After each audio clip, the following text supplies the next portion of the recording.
بسم اللہ الرحمن الرحیم۔ السلام علیکم ناظرین۔ مشہور ہے کہ حضرت شیخ عبد القادر جیلانی رحمۃ اللہ تعالیٰ علیہ کے والد ماجد سید ابو صالح رحمۃ اللہ تعالیٰ علیہ کو جنگ سے بہت ہی زیادہ انس تھا، اسی وجہ سے آپ کا لقب بھی جنگی دوست ہو گیا۔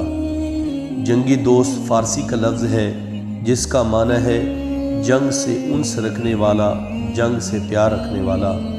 تو آپ اپنے زمانے کے بلند مرتبہ متقی اور پرہیزگار اور رموز و حقیقت سے واقف کار لوگوں میں سے تھے۔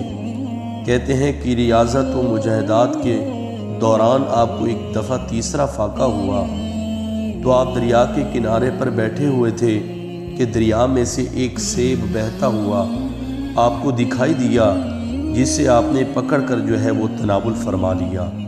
تو بعد میں آپ کے دل میں خیال آیا کہ نامعلوم یہ سیب کس کا ہے اور میرے لیے اس کا کھانا حلال ہے یا نہیں۔ یہ خیال پیدا ہوتے ہی آپ اپنا قصور معاف کرانے کے لیے مالک کے سیب کی جستجو میں دریا کے کنارے کنارے چلنے لگے۔ تو اس دریا کے کنارے کئی روز کے متواتر سفر کے بعد آپ کو آب رواں کے قریب ایک نہایت ہی عظیم الشان عمارت ملی، جس میں ایک بہت وسیع باغ تھا اور اس باغ میں سیب کا ایک بہت بڑا درخت بھی نظر آیا، جس کی شاخیں میوہ سے لدی ہوئی پانی کی سطح پر پھیلی ہوئی تھی اور ان شاخوں سے پختہ سیب ٹوٹ ٹوٹ کر پانی میں گر رہے تھے۔ تو آپ کو یقین ہو گیا کہ جو سیب آپ نے تناول فرمایا تھا، جو سیب آپ نے کھایا تھا، وہ اسی درخت کا ہے۔ چنانچہ آپ رحمۃ اللہ تعالیٰ علیہ نے مالک کے باغ کے متعلق دریافت کیا تو تحقیقات کے بعد معلوم ہوا کہ اس باغ اور محل کے مالک حضرت سید عبداللہ سومی رحمۃ اللہ تعالیٰ علیہ ہیں۔ تو آپ ان کی خدمت میں حاضر ہوئے اور سارا ماجرا ان سے عرض کر کے معافی کی درخواست کی تو حضرت عبداللہ سومی رحمۃ اللہ تعالیٰ علیہ تاڑ گئے اور کہنے لگے کہ یہ شخص بندگان خدا میں سے ہے۔ پھر فرمایا کہ پہلے 12 سال ہماری خدمت میں رہو، تب جا کر آپ کو سیب کی معافی ملے گی۔ تو آپ نے بصر و چشم منظور فرما لیا۔ بلا آخر 12 سال کی مدت ختم ہوئی تو حضرت عبداللہ سومی رحمۃ اللہ تعالی علیہ نے فرمایا کہ ایک اور خدمت بھی ہے، اگر اسے بھی انجام دو گے تو تبھی جا کر آپ کو سیب کی معافی ملے گی اور تبھی جا کر آپ کا سیب وہ معاف ہوگا۔ وہ یہ کہ میری ایک لڑکی ہے جس میں 4 عیب ہیں، آنکھوں سے اندھی ہے، کانوں سے بہری ہے، ہاتھوں سے لنجی ہے اور پاؤں سے لنگڑی ہے۔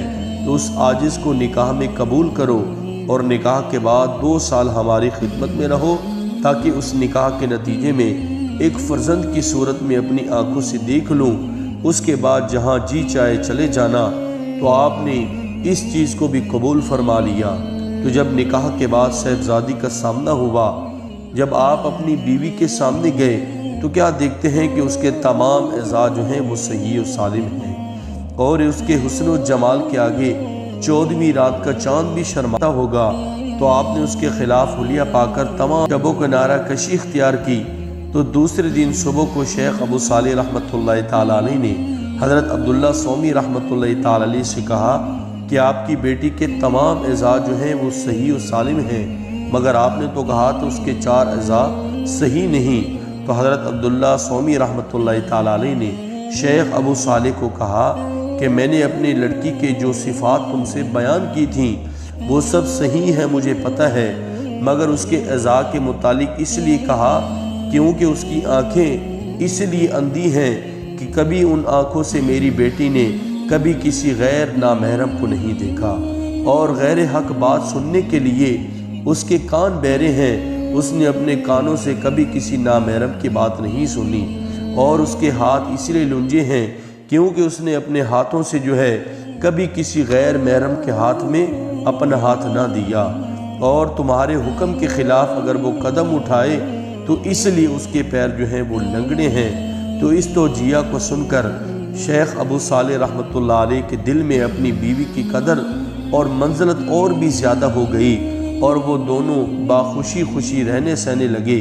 تو پیارے دوستو، سنا آپ نے کہ جس کے باپ کے تقوی کا یہ عالم ہو کہ 12 سال کی مزدوری تو برداشت کر لی، مگر بغیر اجازت کے ایک سیب کھا کر میدان محشر میں رسوا ہونا برداشت نہ کیا، تو پھر اس متقی و پرہیزگار باپ کا بیٹا کیوں نہ ولیوں کا سردار ہو۔ تو آج ہم حلال و حرام کی پرواہ کیے بغیر سب کچھ جو ہے وہ کھا جاتے ہیں اور کھانے کے بعد ڈکار بھی نہیں آتا، مگر کوئی پرواہ نہیں، اور پھر ہماری اولاد پر بھی یہی اثر پڑتا ہے۔ تو پیارے دوستو، اگر آج ہم حلال کھائیں گے تو ہماری اولاد بھی نیک پیدا ہوگی۔ تو امید کرتا ہوں کہ آج کی ویڈیو آپ کو یقیناً پسند آئی ہوگی۔